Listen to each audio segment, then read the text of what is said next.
안녕하세요. 엄스쿨 매일 성경 읽기 여호수아서 말씀 묵상 훈련 함께하고 있습니다. 오늘은 여호수아 7장 6절에서 9절에 있는 말씀을 함께 좀 나누도록 하겠습니다. 지난 시간에 이 여호수아의 기도에 대하여 여러분이 미리 좀 생각해 보시도록 말씀을 드렸습니다. 특별히 민수기 14장 2절, 3절 등에 나타난 그 이스라엘 백성들의 기도와 여호수아의 기도를 비교해 보도록 말씀을 드렸습니다. 그럼 저희가 무언가를 잘 배우려면 비교를 참 잘하면 좋은 것 같습니다. 어쨌든 이 성경을 통해서 분명히 우리의 지성이 잘 자라날 수 있으리라 생각합니다. 그래서 오늘 이 여호수아의 기도를 중심으로 민수기에 있는 말씀과 비교해서 생각해 보겠습니다. 여기 6절부터입니다. 여호수아가 옷을 찢습니다. 특별히 유대인들이 고대에 비탄과 고통의 표시로 옷을 찢었습니다. 우리 재림기의 주석에 보니까 일반적으로 겉옷의 앞부분 가슴 위를 한 뼘 정도 찢었다고 표현되어 있습니다. 이 정도 이해하시면 될 것 같습니다. 여호수아가 그 패배의 소식을 듣고 비탄과 고통의 표시로 옷을 찢었습니다. 이스라엘 장로들, 지도자들도 그와 함께 여호와의 궤 앞에 땅에 엎드렸습니다. 여기 땅에 엎드렸다는 표현을 우리말 성경에 보면 얼굴을 땅에 댔다고 표현합니다. 그러니까 이런 이미지를 그려보시면 좋겠습니다. 최대한 그림을 그리듯 성경을 이해하는 건 정말 중요한 것 같아요. 저도 이게 약한데 여러분도 같이 한번 더 개인적으로 노력하시고 또 함께 좀 노력해가면 좋겠습니다. 그 다음에 머리에 티끌을 뒤집어 썼다고 말합니다. 이거는 우리 주석에 보면 이 옷을 찢는 것보다 더 큰 슬픔과 수치였다고 말합니다. 머리에 티끌을 뒤집어 썼다는 건 말 그대로 흙을 머리 위에 올려놓는 겁니다. 이렇게 막 뿌리는 거지요. 그럼 저희가 그렇게 안 하잖아요. 그래서 이렇게 하는 건 정말 더 큰 슬픔과 수치인 겁니다. 이 장면을 여러분이 머리로 잘 좀 이렇게 이미지로 그려보시면 좋겠어. 이 내용은 이미 좀 말씀을 드려서 넘어가겠습니다. 여기 지금 C 부분이지요. 이스라엘 지도자들이 여호와 앞에 당혹스러운 상태로 있는 겁니다. 진노. 하나님이 한 편이 되실 수가 없는 겁니다. 그지요? 그래서 하나님이 함께 하실 수 없으니 그들이 패배당한 거예요. 그래서 이들이 지금 당혹스러워하는 겁니다. 이제 하나님께서 그 문제에 대한 해결책도, 이제 문제도 드러내신데 그건 다음 시간에 보겠습니다. 여기 보면 여호수아의 기도가 나옵니다. 아까 그런 이미지 속에서 여기 요거 하나 놓쳤습니다. 여기 보면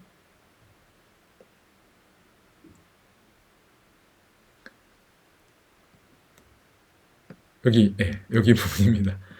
저물도록 있었습니다. 그지요? 그러니까 해가 질 때까지 있었던 겁니다. 그러니까 패배 소식 듣고 해가 질 때까지 이런 상태가 지속되었습니다.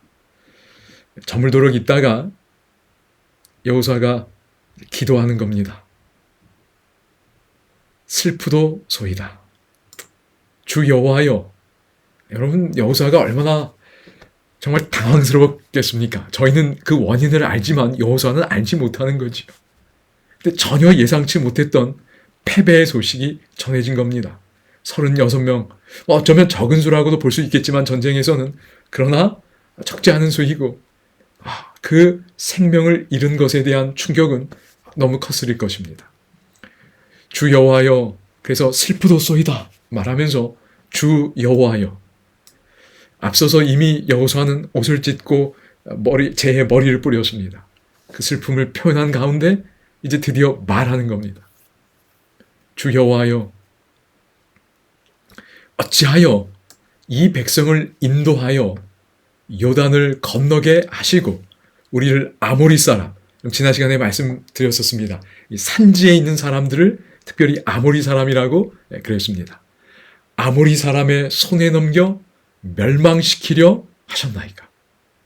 하나님이 사실 멸망시키려 하신 거 아닌데 그 패배 속에 여호수아가 받은 충격이 느껴집니다. 그러면서 이렇게 얘기하죠. 우리가 요단 저쪽을 만족하게 여겨 거주하였다면 좋을 뻔하였나이다. 그럼 이제 이미 말씀드린 것처럼 민수기 14장에서 13장의 정탐꾼 보고가 있고 14장의 이스라엘 백성들의 반응입니다. 그때 이렇게 말합니다. 불평하지요.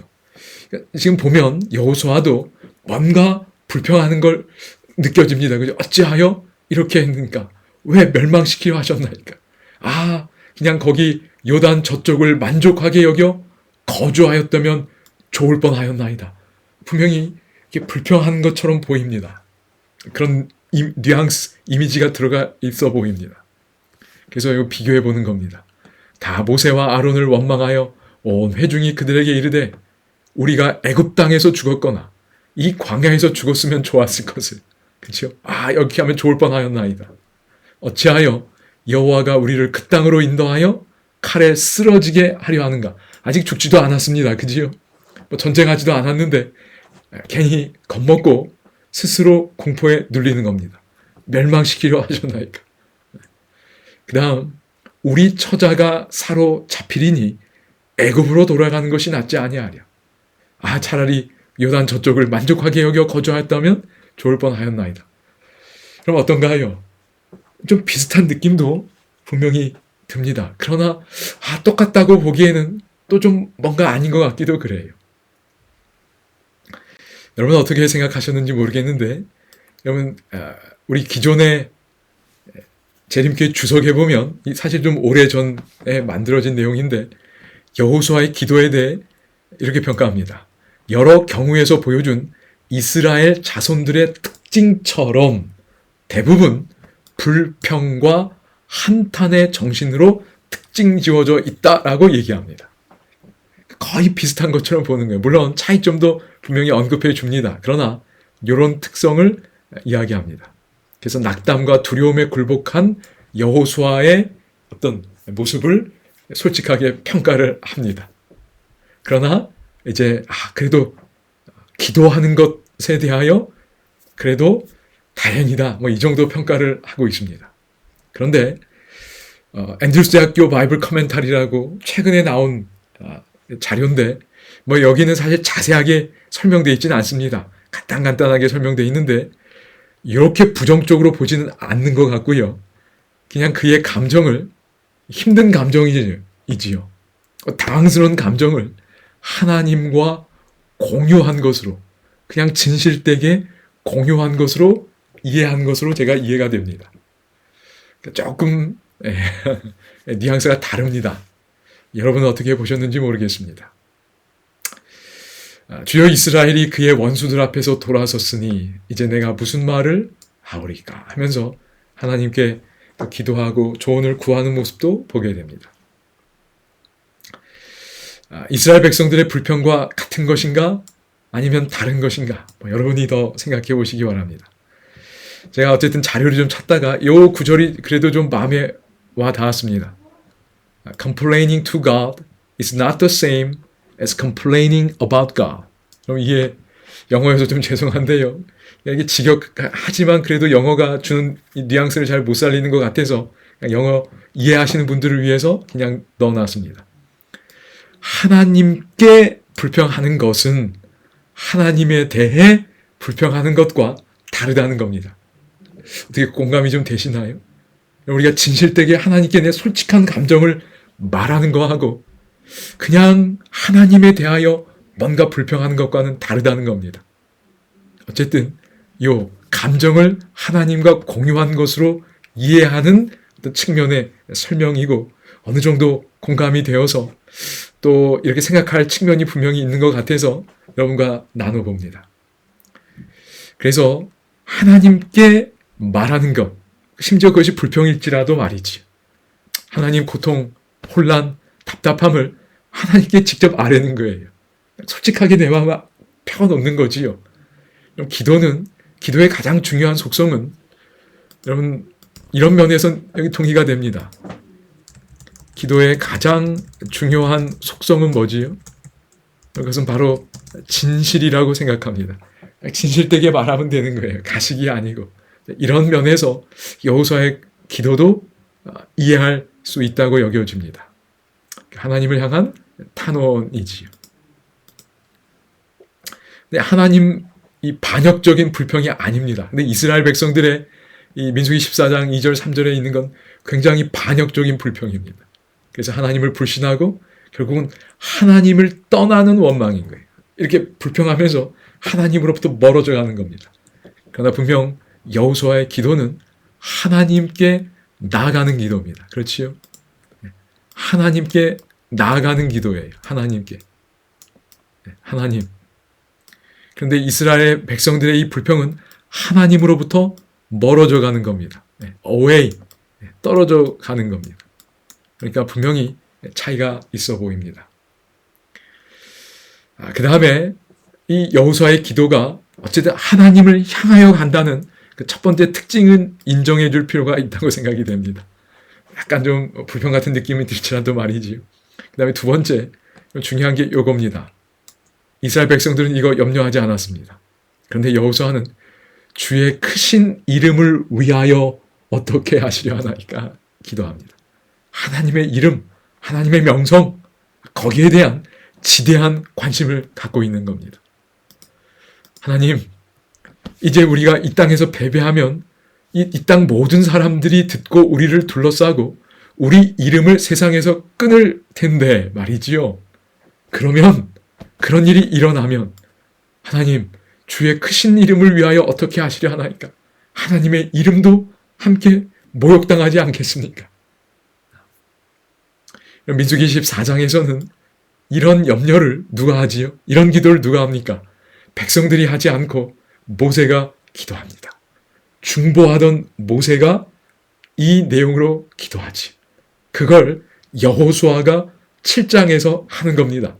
그러니 여호수아의 기도는 모세의 기도와 맥을 같이 하는 겁니다.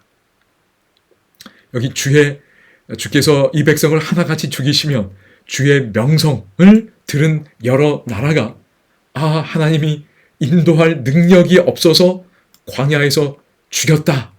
하나님 이렇게 말하면 하나님의 이름이 어떻게 되겠습니까? 이렇게 모세가 기도했지. 같은 맥락에서 여호수아가 하나님의 이름을 생각하며 기도하는 겁니다. 그리고 이제 저희가 10절에 가서 보겠지만 다음 시간에요.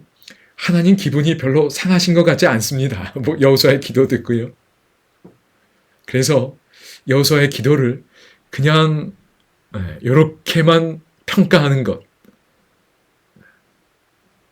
무슨 조금 물론 성경 주석도 이 뒷부분에 대한 내용들을 언급을 합니다. 아마 특별히 이 부분에 대한 설명이라고 여겨지는데 어쨌든 전반적으로 이런 특징으로 이해하시면 좋을 것 같습니다. 여기 그대의 기도에 두 가지 염려했지요. 백성들의 위기와 여호와의 이름, 그 명예.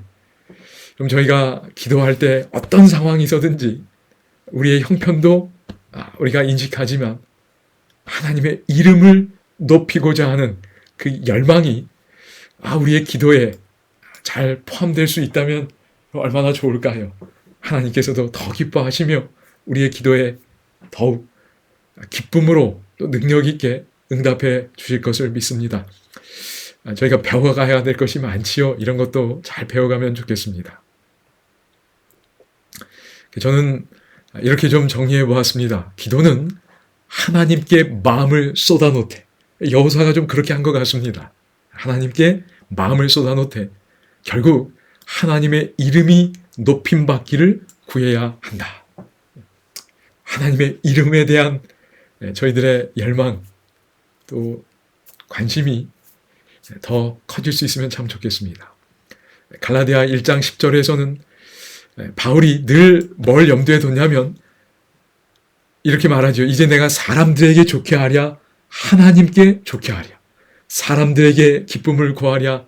내가 지금까지 사람들의 기쁨을 구하였다면 그리스도의 종이 아니냐 그랬어요. 그리스도의 종으로서 그리스도의 기쁨, 그리스도의 명예, 그리스도의 뜻을 바울이 늘 생각한 겁니다.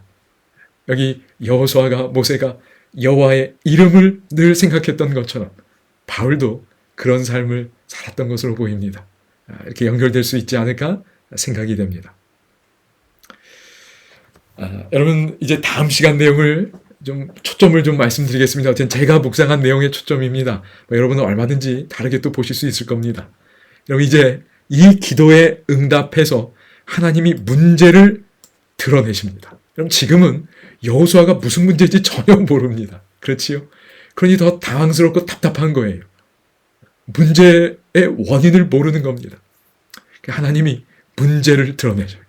오늘 우리 삶에도 하나님이 문제를 드러내 보이시는 게 얼마나 감사한지. 그런데 그 문제를 드러내신 하나님의 마음을 저희가 좀 느끼면 좋겠는데, 다윗에게 나단 선지자를 보내서 문제를 드러내신 그 하나님의 마음과 의도를 생각해 보면 좋겠습니다. 그럼 여기서도 비교하는 겁니다. 그렇죠? 뭔가를 같이 놓고 쌍을 놓고 짝을 놓고 비교하는 건 성경을 연구하는 것, 사실 다른 모든 어떤 인식 공부에 있어서도 굉장히 중요한 방법인 것 같습니다.